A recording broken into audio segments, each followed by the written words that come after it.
The phone buzzed once on Daniel Cole's mahogany desk. Then again, a voice note from his wife. He smiled, expecting her usual, "I love you" before bed. But when he pressed play, it wasn't meant for him. Her breathless laughter filled the quiet office. "Travis, stop.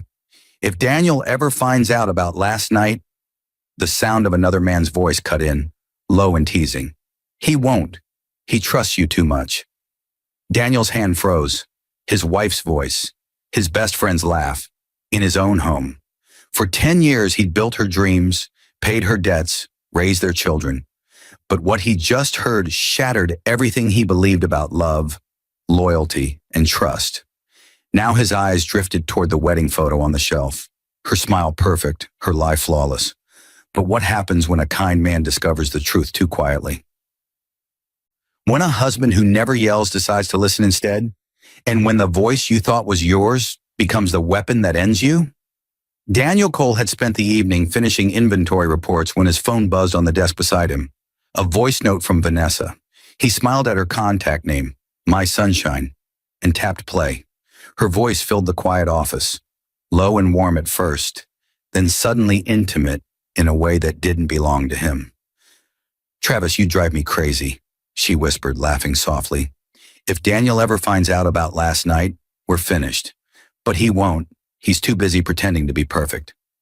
The sound of a man's laugh followed. Travis Langford's unmistakable baritone.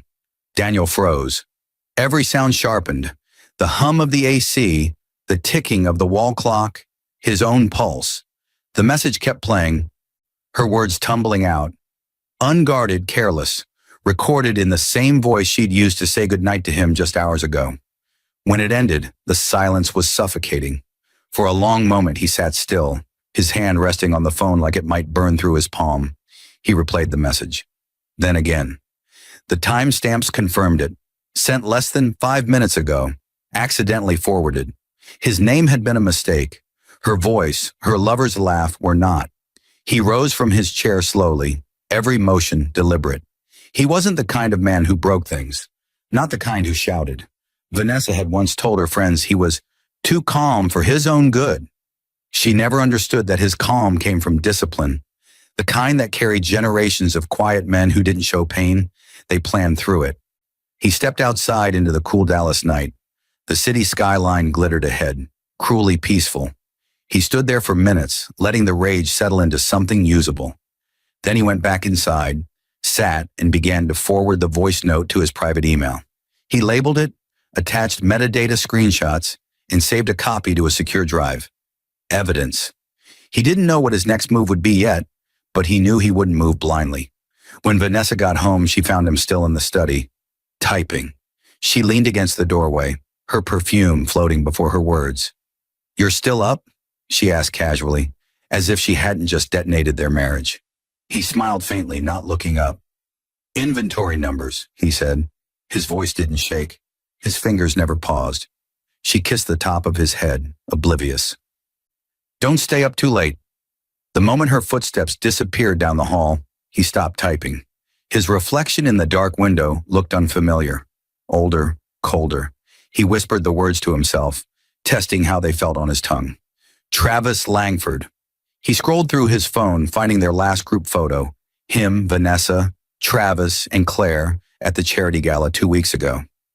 Vanessa's hand rested lightly on Travis's arm, her smile wide. Daniel had seen it then, thought it was the champagne.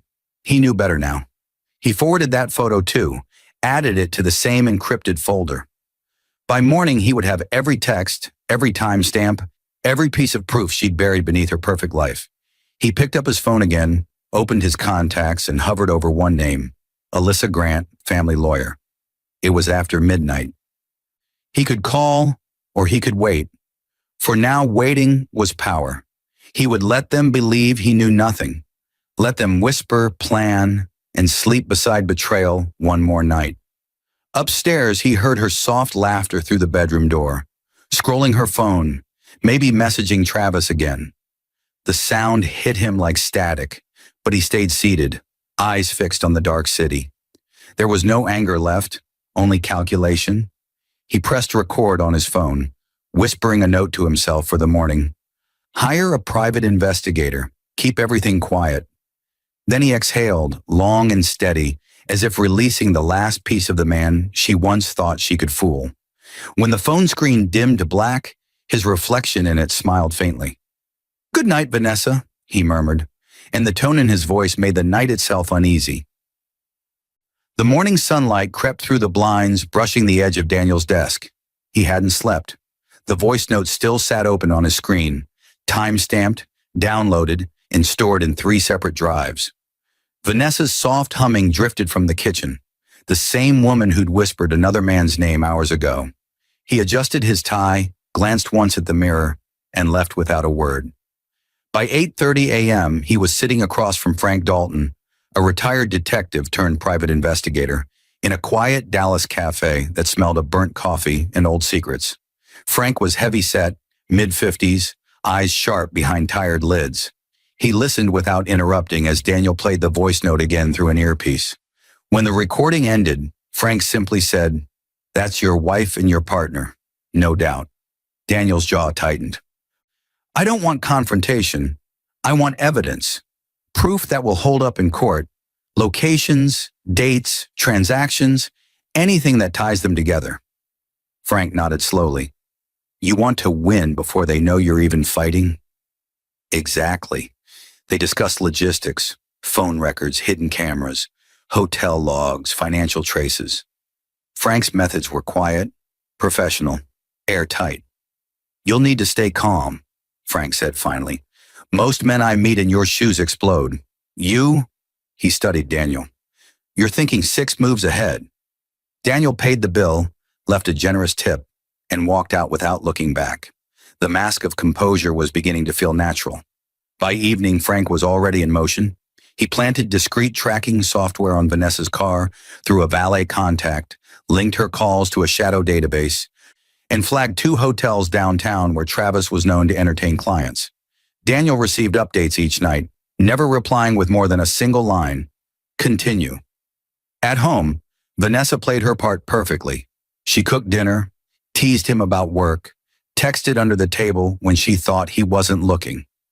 He noticed the glow of her phone at midnight, the way she smiled at the screen before slipping it under her pillow. He said nothing. Days stretched into weeks. Each morning, Frank's reports arrived. Photos, timestamps, receipts. Vanessa's phone pinging at Travis's location. Travis's car parked outside her Pilates studio. Hotel security footage showing her entering a suite at 10:42 p.m. and leaving before dawn. Then one afternoon, Frank sent something different. A scanned image of a hotel invoice. 2 guests, Suite 807. Name on the reservation, Vanessa Cole. Payment method, company credit card. Daniel stared at the screen, his pulse a slow drumbeat. She hadn't just betrayed him personally, she'd used company funds. That changed everything. That night when she came home smelling faintly of new perfume, he looked up from his laptop and smiled. "Long day," she laughed lightly, hanging her coat. "Traffic, and my phone's dying. Can I use yours for a call?" He handed it over without hesitation. She dialed quickly, turned away, whispering into the phone. He watched her reflection in the window, careful, calculating. She hung up, smiled sweetly, handed it back, and kissed his cheek. "Dinner in 10, she said. He nodded, scrolling through his recent calls once she left the room. Her outgoing number was hidden, but the last dialed digit still glowed faintly in the log. He saved it, cross-checked it against Frank's reports. A perfect match, Travis's private number. By the next morning, Daniel had forwarded every piece of evidence to Alyssa Grant, his lawyer, with a simple message: prepare quietly. Later that afternoon, Frank called with a measured tone. "She's meeting him tonight. The Hyatt, same room number. You want me to photograph?" Daniel stared out his office window at the distant skyline. "No," he said softly. "Not yet. I want them comfortable. Let them think they're safe." Frank paused. "You're sure?" Daniel's voice was calm, almost gentle. "Yes, because when I finally move, I won't need pictures. I'll have everything else." As the call ended, Daniel leaned back, exhaling slowly. Outside, the city lights began to flicker alive, unaware that within its glow, A quiet war had already started. Upstairs that night, Vanessa slept peacefully, her phone tucked beneath her pillow. Daniel lay beside her, eyes open in the dark, memorizing the sound of her breathing. Not with love, but with the precision of a man timing his next move. And just before dawn, he whispered into the darkness, "You have no idea what's coming." The first trap had already been set. The next Monday began like every other. Sunlight slipping through the blinds, coffee brewing, the sound of Vanessa's heels clicking on the tile. But Daniel's world had already shifted. The calm routine was camouflaged now. At exactly 9 a.m., he stepped into the glass-walled boardroom of Cole Logistics, the company he'd built from nothing with Travis Langford. They'd been friends since college. Daniel's business sense and Travis's charisma were once their secret weapon. Now sitting across from each other under the sterile glow of the overhead lights, their partnership felt like a loaded gun on the table. Travis grinned, leaning back in his chair, oblivious to the storm he'd walked into. "Morning, partner. You look like you didn't sleep." Daniel smiled faintly. "Been thinking about our vendor contracts. We may have some inconsistencies." Travis waved a hand. "Yeah, that's Meredith's department. She's good with the numbers." "She is," Daniel said evenly, eyes steady on him. "But I'd like to see everything myself. Just a hunch." Travis frowned slightly, a flicker of something crossing his face. Unease, maybe recognition. "You don't trust your own CFO now?" "I trust data," Daniel replied. "Numbers don't lie. People do." The silence that followed was brief but heavy. Daniel let it linger before standing. "Let's call a meeting with Meredith this afternoon." Travis nodded, smiling again, but his jaw was tight. "Sure, boss. Whatever keeps you sleeping at night." When Daniel left the room, his phone vibrated. A message from Alyssa Grant. "Received everything. Meeting at 2:00. Bring only what you can't replace." At 2:00, her office was cold, professional, filled with law books and quiet certainty. Alyssa was in her early 40s, brilliant and unflinching, the kind of attorney who could dismantle a lie with a single sentence. She read through Frank's reports, her brow furrowing only once. "You have him," she said finally. "Both of them.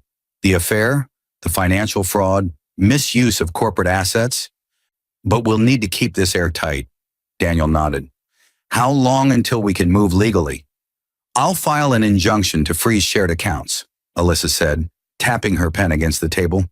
"We'll use the company's financial irregularities as leverage to secure early discovery.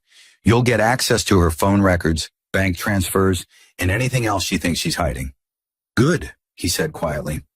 "Daniel," she added, voice softening, "you're remarkably calm for someone whose wife and best friend are sleeping together." He met her gaze, his tone almost kind. "Because this isn't anger anymore, Alyssa. It's accounting." She smiled faintly. "Then let's balance the books." By evening, the motions were already in play. Confidential filings, sealed orders, quiet moves that wouldn't reach Vanessa or Travis until it was too late to react. That night at dinner, Vanessa poured him a glass of wine, smiling as if the universe were still kind. "You've been distracted lately," she teased. "You okay?" He looked at her for a moment, then reached across the table and brushed her wrist lightly, the way he used to. "Just tired," he said softly. "Work's been rough." She squeezed his hand. "You work too hard, Daniel." "Maybe," he murmured, "but I've learned that hard work pays off in the end." Her phone buzzed on the counter. She glanced at it, then quickly turned the screen face down. He didn't ask who it was. He didn't have to. Later that night, when she went to shower, Daniel sat on the edge of the bed, scrolling through the spreadsheet Meredith had sent him. Vendor invoices, duplicate payments, ghost suppliers. Each line item was another nail in the coffin of their betrayal. He looked up when she stepped out, wrapped in a towel, smiling. "You're still working?" "Almost done," he said, closing the laptop gently. She crawled into bed beside him, kissed his shoulder, and whispered, "Don't let that company own you, Danny." He smiled faintly in the dark. "Don't worry, it won't." She drifted off, and he sat awake again, listening to the steady rhythm of her breathing. His phone lit up with a message from Alyssa. "Court-approved emergency motion. Accounts frozen at midnight. Step 1 complete." Daniel stared at the glowing screen, the light reflecting in his eyes like fire. Midnight came, quiet and final. Somewhere in the digital world, the accounts locked, the trap closing around them both. Across the city, Travis's phone started buzzing with bank alerts he didn't yet understand. Vanessa slept peacefully beside the man who had just taken the first piece of her world apart. And as the clock struck 12, Daniel whispered into the stillness, "That's one." The next morning, Travis Langford's office door slammed hard enough to rattle the glass. His assistant jumped, clutching her tablet. "Sir? Get accounting on the line. Now!" he barked. He paced the room, his jaw set tight, his phone screen glowing with red notifications. Every account linked to the company showed the same thing. Frozen by court order, pending legal review. Meredith Ross entered moments later, calm and composed. She was in her late 40s, precise with her words and even more precise with her loyalties. "You wanted to see me, Travis?" He spun toward her. "What the hell is this? Why are all operating funds locked? I've got shipments delayed, vendors calling. What's happening?" Meredith tilted her head slightly. "A compliance audit," she said, "initiated by the CEO." Travis blinked. "Daniel did this?" "His signature's on the motion." He laughed bitterly. "That's impossible. He wouldn't. He doesn't have cause." "Apparently he does," she said evenly, sliding a folder across his desk. "Irregular vendor payments, duplicate invoices, and some interesting reimbursements." Travis flipped through the pages. Each one carried his initials. His stomach turned. "You think I'm stupid enough to forge my own trail?" Meredith met his eyes, unflinching. "I think you underestimated how much Daniel pays attention." Before he could reply, Daniel himself appeared in the doorway. Dressed sharply in a charcoal suit, calm as the morning after a storm. "Morning, Travis." Travis straightened, forcing a smile. "Guess we need to talk." "I'd say so," Daniel said, stepping inside. "I'll make this simple. There's a full financial audit underway. Until it's complete, I'll be handling all company accounts personally." Travis forced a laugh. "You think I'm stealing from my own company?" Daniel's tone didn't change. "I think the books should speak for themselves. You know how I feel about numbers." Their eyes locked. A quiet war fought through composure. Meredith stood frozen between them, pretending to shuffle papers, though she was listening to every word. After a long pause, Daniel turned to leave. "You'll get updates through legal channels," he said lightly. "Oh, and you might want to check your personal accounts too. I hear some of them are tied up in this." When the door closed, Travis let out a sharp breath, running a hand through his hair. "He knows something," he muttered. "But what?" Meanwhile, across town, Vanessa Cole was in the middle of her morning spa appointment, sipping mimosa, when her card was declined. Twice. The receptionist's polite smile faltered. "Ma'am, do you have another form of payment?" Vanessa blinked, confusion flashing across her face. "That can't be right. Try again." The same message appeared. Declined. She excused herself to the restroom, dialing Travis in a rush. "What's going on? My cards aren't working." Travis's voice came through, clipped and irritated. "You're not the only one. Everything's frozen. Company and personal. Daniel's behind it." Her pulse quickened. "Does he know?" "I don't know," Travis hissed. "But something's wrong. He's too calm." Vanessa's hands trembled slightly as she hung up. Her reflection in the mirror looked flawless, but her gut twisted. For the first time, she felt a chill of real fear.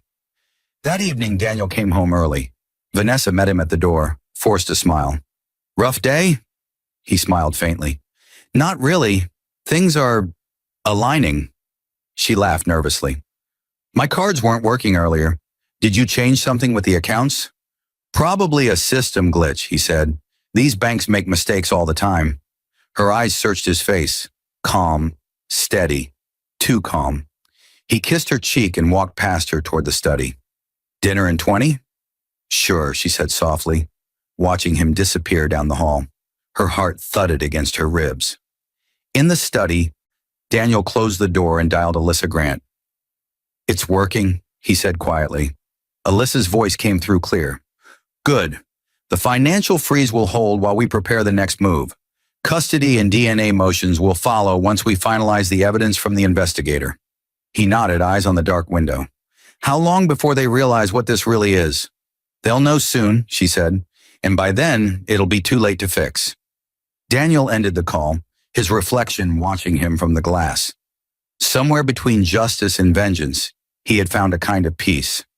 In another part of the city, Travis sat alone in his office, phone pressed to his ear. "We need to lay low," he muttered to Vanessa. "No texts, no calls, not for a while." Her voice quivered. "You're scaring me, Travis." "Good," he said. "You should be scared."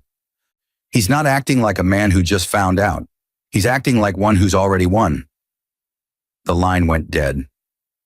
That night, Daniel stood on his balcony, watching lightning split the Dallas sky. The storm rolled in slow, deliberate, merciless. He whispered to the thunder, "That's two." Dallas nights had a way of hiding secrets under neon and rain. For Daniel Cole, it was the perfect city for silence, the kind that let a man rebuild his mind before the storm broke.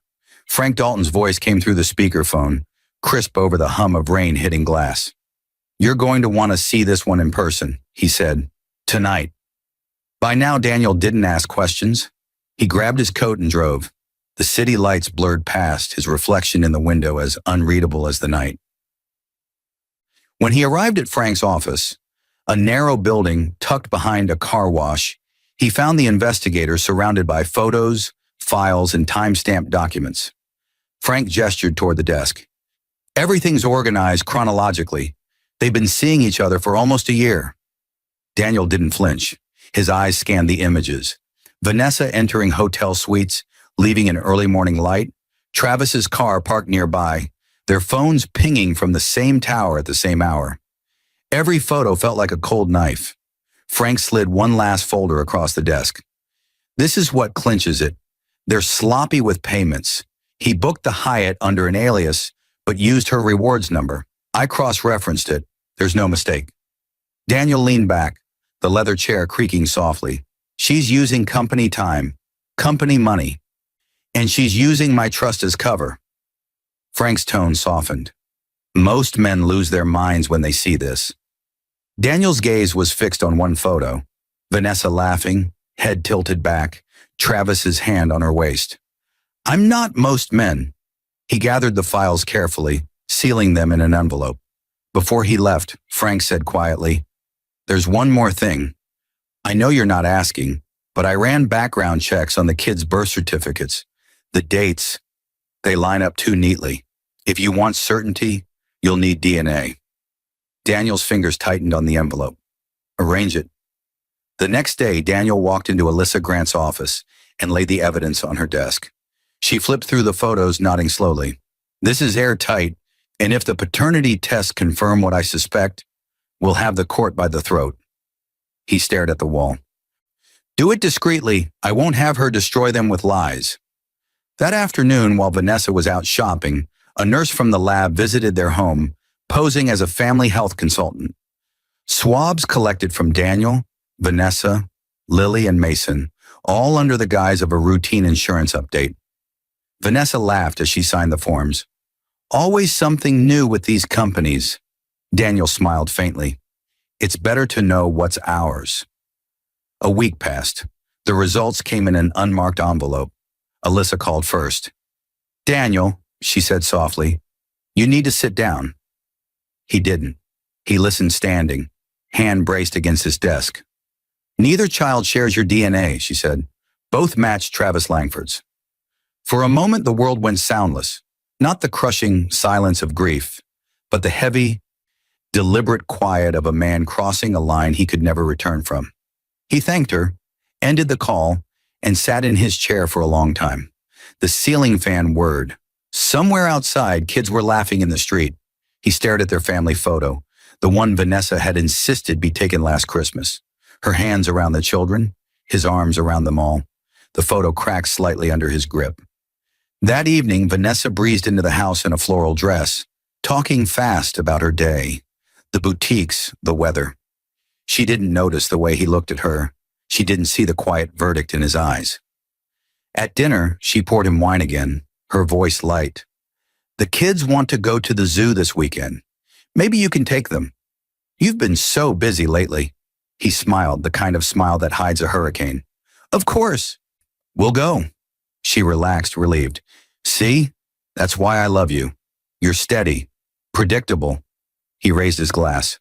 To predictability, he said softly.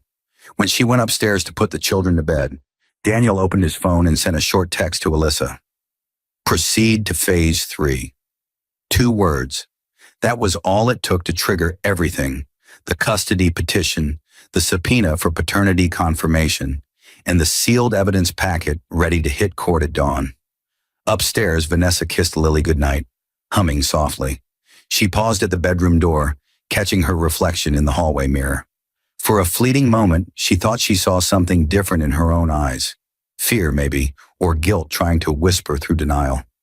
Then she heard Daniel's footsteps on the stairs and pushed it down. He stopped halfway, watching her from the shadows. You're a good mother, he said quietly. She smiled. Thank you. But not to my children, he added softly. She turned, confused, the smile faltering. What did you say? Daniel didn't answer. He simply walked past her, the faint scent of his cologne lingering like judgment. Behind him, her voice trembled. Daniel, what's happening? He didn't look back. The truth, he said. Finally. Downstairs, his phone buzzed. Frank's message lighting up the screen. DNA confirmed. Timeline complete. They won't see this coming. Daniel typed 2 words in reply. That's 3. The next morning, Vanessa's world began to tilt. It started with Travis's call, urgent, rattled. We need to meet, he said, his voice lower than usual. Something's not right. Her heart skipped. What do you mean? Daniel's moving in silence. The court filings. There's something. My lawyer just got wind of a sealed motion from his side. I can't access it. He's freezing me out completely.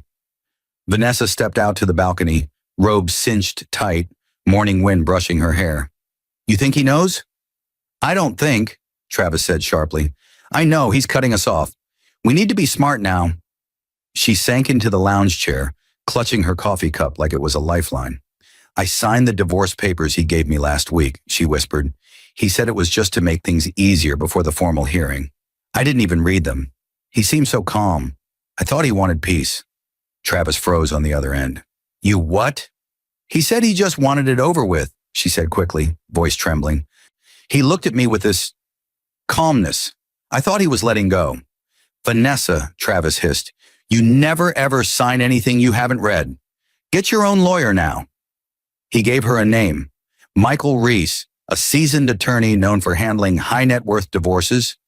He owes me a favor, Travis said. Take your copy of the papers. Let him review them. By noon, Vanessa was sitting in a sleek office overlooking downtown Dallas.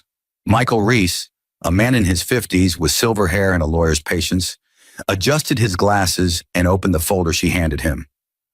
Let's take a look, he said lightly. But as his eyes moved down the page, his expression changed.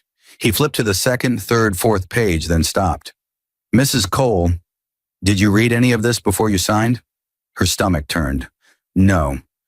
Daniel told me it was routine. He leaned back slowly, the silence stretching. This isn't a routine divorce. It's a full relinquishment. You waived every claim, spousal support, property rights, alimony. There's even a clause disqualifying you from future inheritance or stock entitlements. Her heart pounded in her ears. That can't be right. Oh, it's right, he said grimly, and it's airtight. He had you sign a post-nuptial settlement disguised as a mutual separation agreement. Legally, you walk away with nothing. Vanessa stared at him, shaking her head. He tricked me. Michael sighed. It'll take serious litigation to fight this, and even then, you'd have to prove coercion or fraud. Given how calmly this was executed, that'll be nearly impossible. Her phone vibrated. Travis again. She answered, voice breaking. He played me. Travis. He tricked me into signing everything away. There was silence on the other end, then a quiet curse. I'll fix this, he said. We'll fight it in court. My lawyer can help both of us. Can he undo what I signed? Travis hesitated. If we prove Daniel knew about the affair before the signing, maybe. He could argue you signed in bad faith. But that's hard to prove. Her tears came hot and fast. Oh my God, What am I going to do? Stay calm, he said firmly. We'll face him in court. Just bring all your documents to me tonight. Every account statement, every message, everything. That night, Vanessa arrived at Travis's penthouse with a folder full of papers and panic in her eyes. He poured her wine, tried to reassure her, but he was sweating too. They sat in silence for a long time. Finally, Travis muttered, I think he's known for months. Vanessa looked up sharply. Then why hasn't he confronted us? Travis stared into his glass. Because he's not like us. She frowned. What's that supposed to mean? It means he's not reacting. He's calculating. Outside, lightning split the sky. She pressed her hands to her face, her entire body trembling. He took everything, Travis. Everything. He stood, pacing. No, we'll get it back. I'll have my lawyer file a counter motion. You don't understand, she said, voice raw. It's not just money. He's going to destroy me. Travis turned toward her, forcing a reassuring smile. No one destroys us. We'll fix it. But he didn't sound convinced. Later that night, after she'd fallen asleep on the couch, Travis stepped onto the balcony, phone in hand, scrolling through his messages. Dozens of unread alerts from his bank, account holds, court filings, a subpoena from Alyssa Grant's office. He exhaled, rubbing his face. Jesus Christ, he whispered. Inside, Vanessa stirred, murmuring his name. He looked at her, this woman who had cost him everything. And for the first time, resentment flashed behind his eyes. What did you get us into? He muttered. Down the street, Daniel watched from his parked car, headlights off. Through the window, he could see the faint movement of their silhouettes, wine glasses on the table, the kind of intimacy that used to belong to him. He checked his watch. 11:59 p.m., his phone buzzed. A text from Alyssa. Court hearing confirmed. 9 a.m. Thursday, everything's ready. Daniel's thumb hovered over the screen. Then he typed 2 words. That's 4. The rain began to fall again, soft, rhythmic, merciless. The courtroom smelled faintly of old wood and tension. Reporters filled the back row, their pens ready. The case, Cole versus Cole, had quietly spread through Dallas's corporate circles. No one knew exactly what was coming, but everyone sensed it would be catastrophic. Vanessa sat beside her attorney, Michael Reese, in a tailored navy suit that did little to hide the tremor in her hands. Across the aisle, Daniel Cole sat perfectly still. Dark suit, calm face, the embodiment of control. His lawyer, Alyssa Grant, whispered something to him, and he nodded once, his eyes never leaving Vanessa. When the judge entered, the murmurs died. All rise, the bailiff announced. Judge Rebecca Mills took her seat, glasses perched low on her nose. We're here for preliminary motions in Cole versus Cole regarding marital dissolution, custody, and financial settlement. Alyssa rose first. Your Honor, the respondent, she nodded toward Vanessa, has signed a separation agreement that fully and voluntarily relinquishes her rights to marital property, alimony, and assets. We are here only to confirm its validity. Michael stood next. Your Honor, my client was deceived. She was led to believe the document was a procedural formality. She had no knowledge of its content, and my opposing counsel's client exploited that trust. The judge tilted her head. Mrs. Cole, did you sign the agreement? Vanessa's voice wavered. Yes, but did anyone force you? No, she said quickly, but I didn't know what I was signing. Alyssa stepped forward.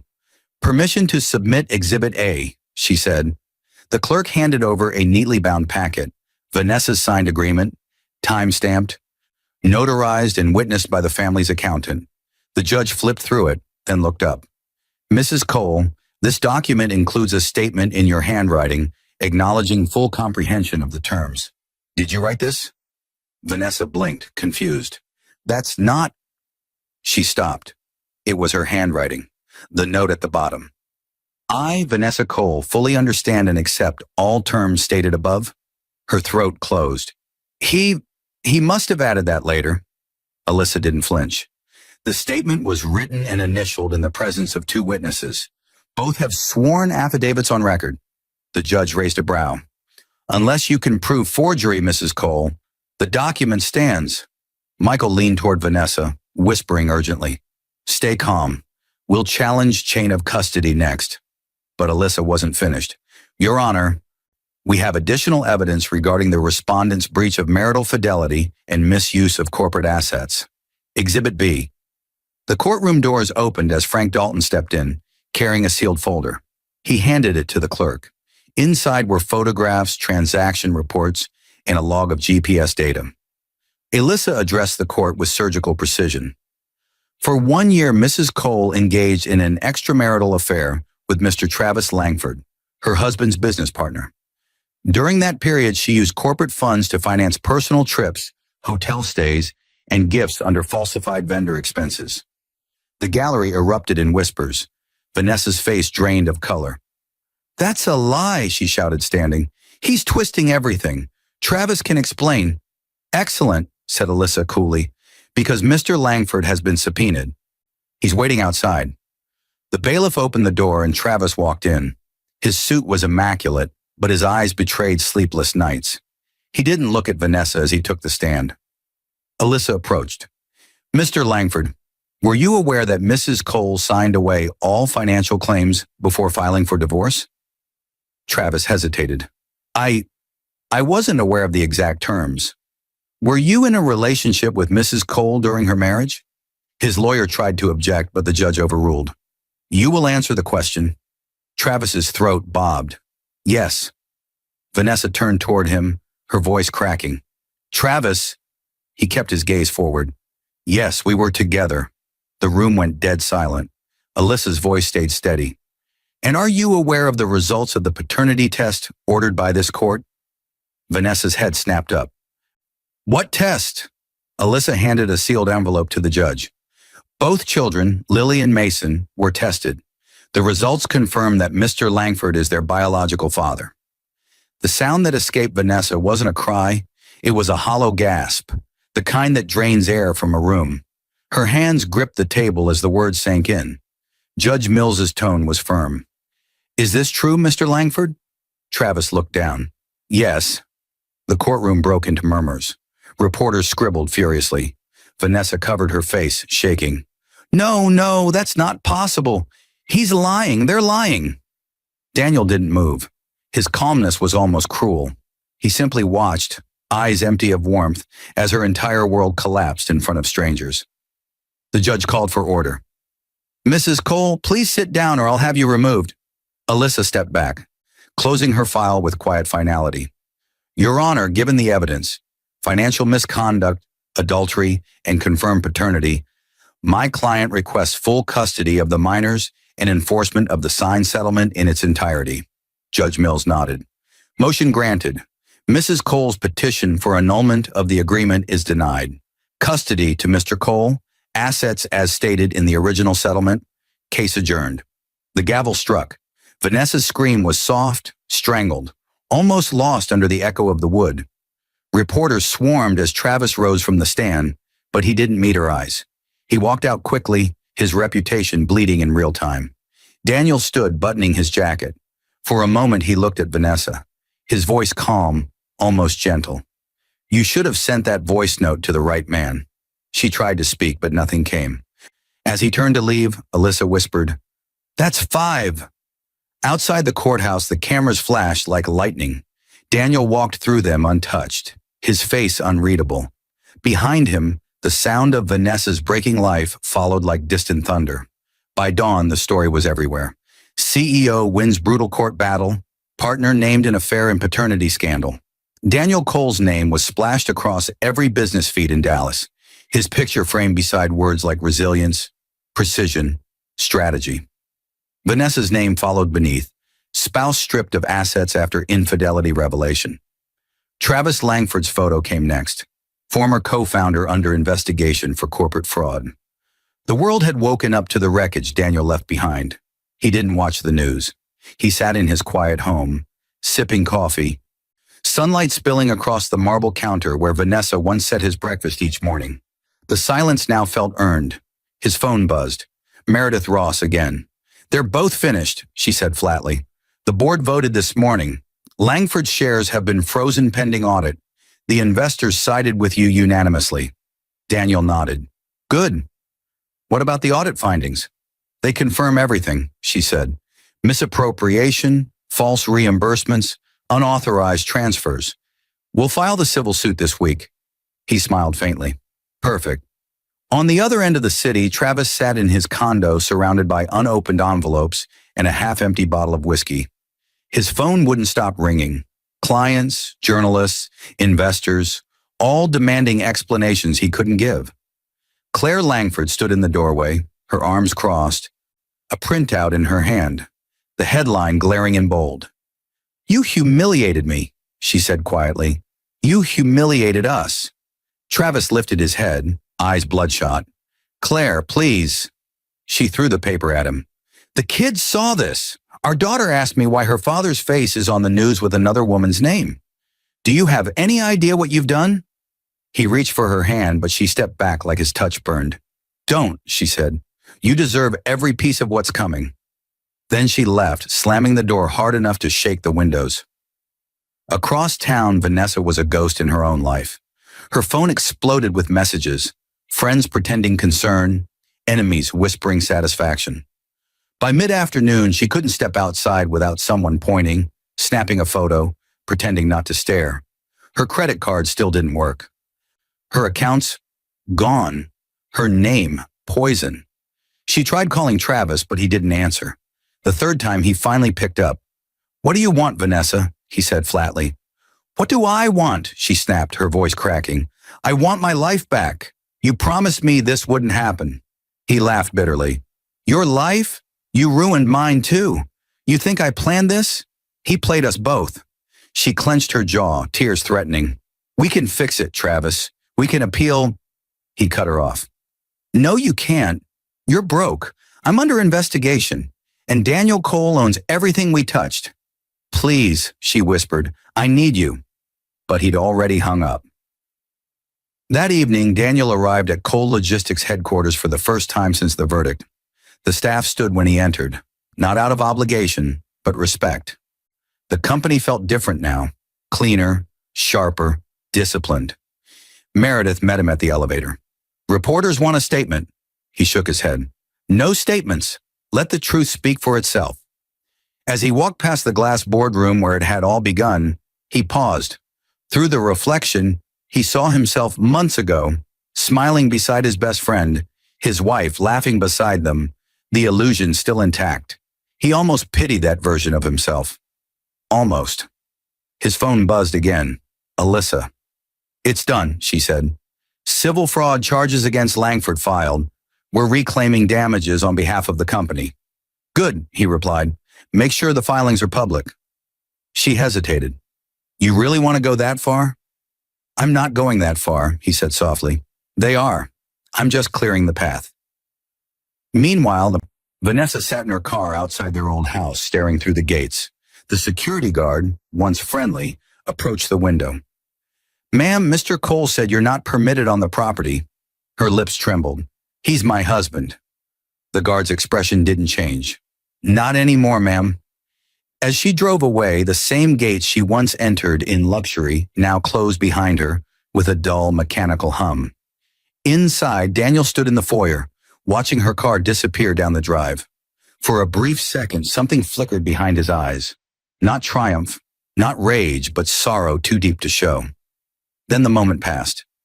Later that night, he sat with Alyssa, Meredith, and Frank in his study. They toasted quietly. No celebration, just closure.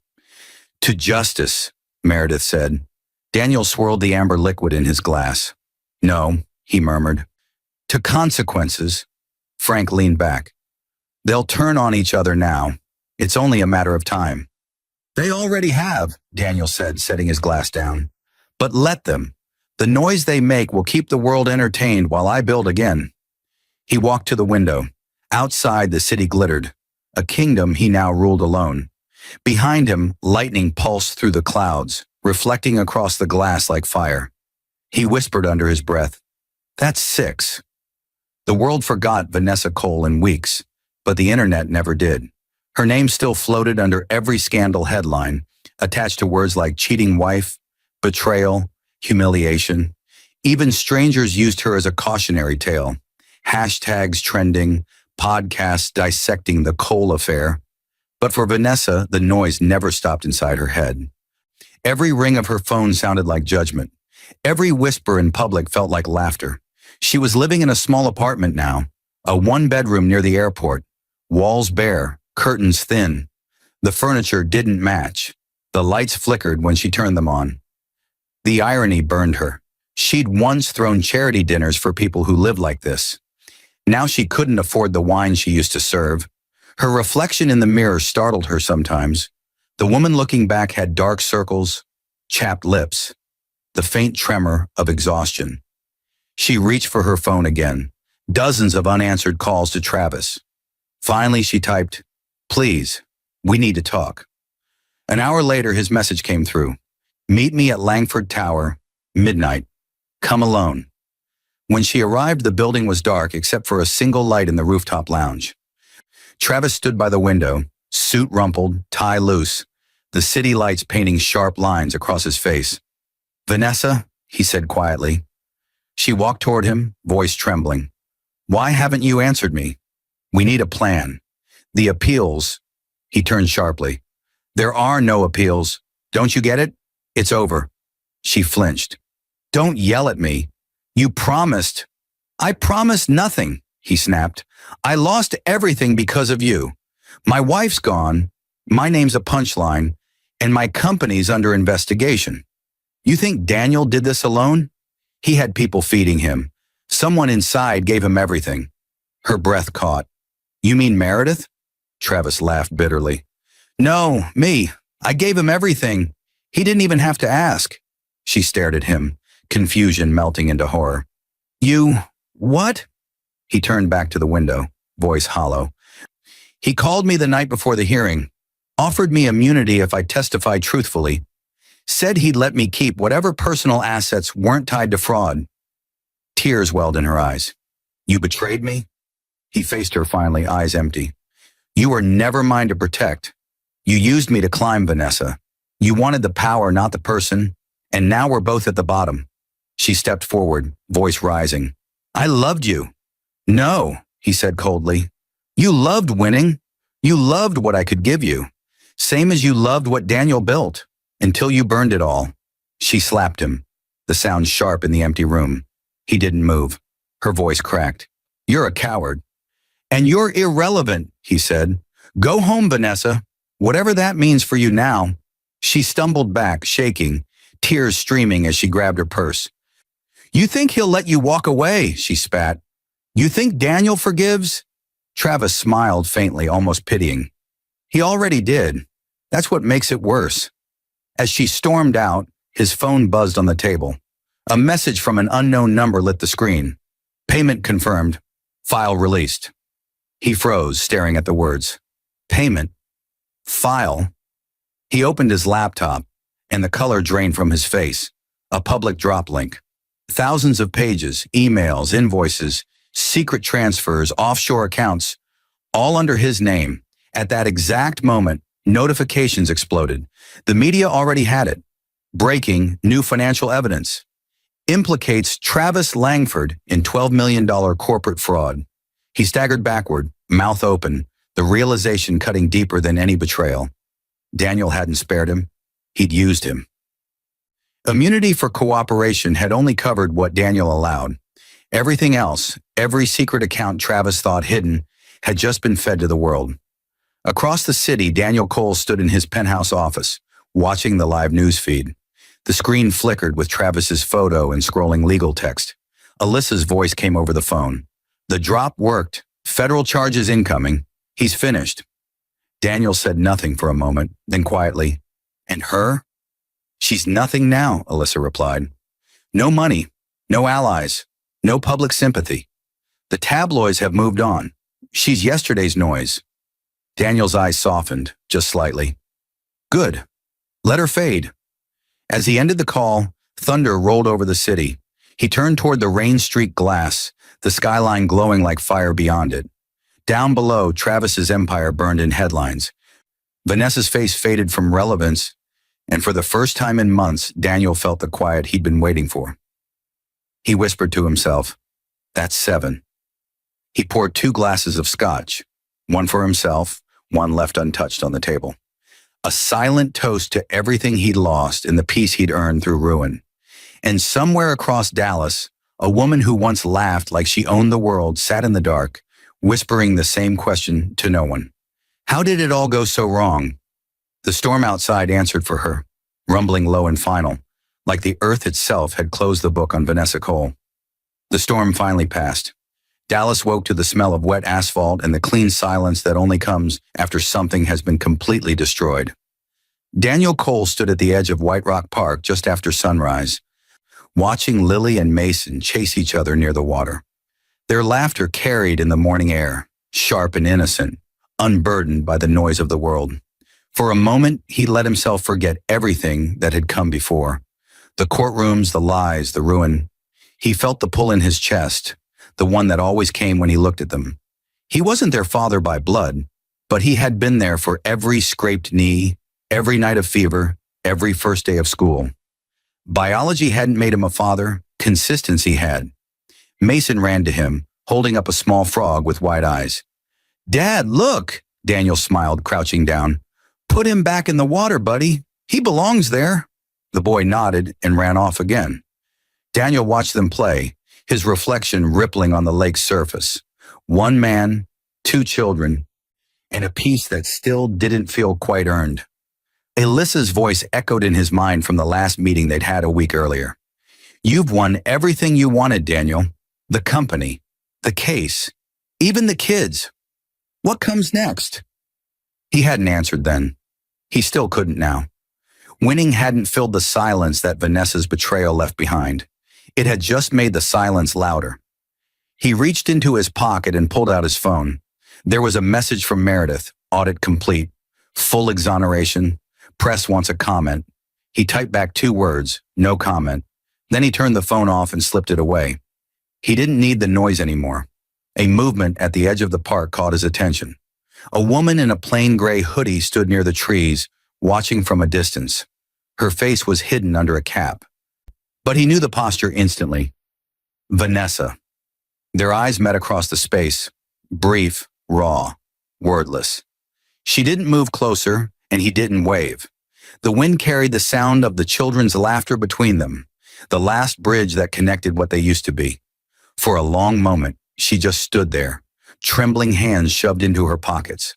Her eyes, once sharp with vanity, were hollow now, searching for something she couldn't name. Then quietly, she turned and walked away. Daniel watched her until she disappeared behind the trees. No satisfaction, no anger. Just the faint ache of knowing that this ending was the only kind of mercy left to give. He turned back toward the lake, kneeling as Lily tugged at his sleeve. "Daddy, can we feed the ducks?" He smiled faintly. "Yeah, sweetheart, we can." They threw crumbs together, laughter mixing with the rustle of wings on water. In that sound, Daniel finally heard something new. Not revenge, not victory, just life moving forward. Hours later, as the sun rose higher, he drove home with the kids asleep in the back seat. The house was quiet when he carried them inside. He laid them on their beds, tucked them in, and lingered a moment by each door. Downstairs, his phone buzzed again. An unknown number. He ignored it. He'd learned that peace wasn't the absence of chaos, but the decision not to answer when chaos called. He poured himself a single drink and walked to the balcony. From up here, the city looked clean again, the glass towers glittering under the Texas sun. He raised the glass toward the horizon, whispering to no one, to kindness, the thing they mistook for weakness. He took a slow sip, set the glass down, and let the wind wash over him. Somewhere far away, thunder rolled, faint, almost gentle, like the world sighing its last line in a story that had finally ended. The camera would pull back slowly if this were a film. Daniel standing alone, a man who lost everything except himself. The sound of laughter from upstairs drifted down faintly, wrapping around him like redemption. He closed his eyes and breathed, steady, unhurried. The war was over. And for the first time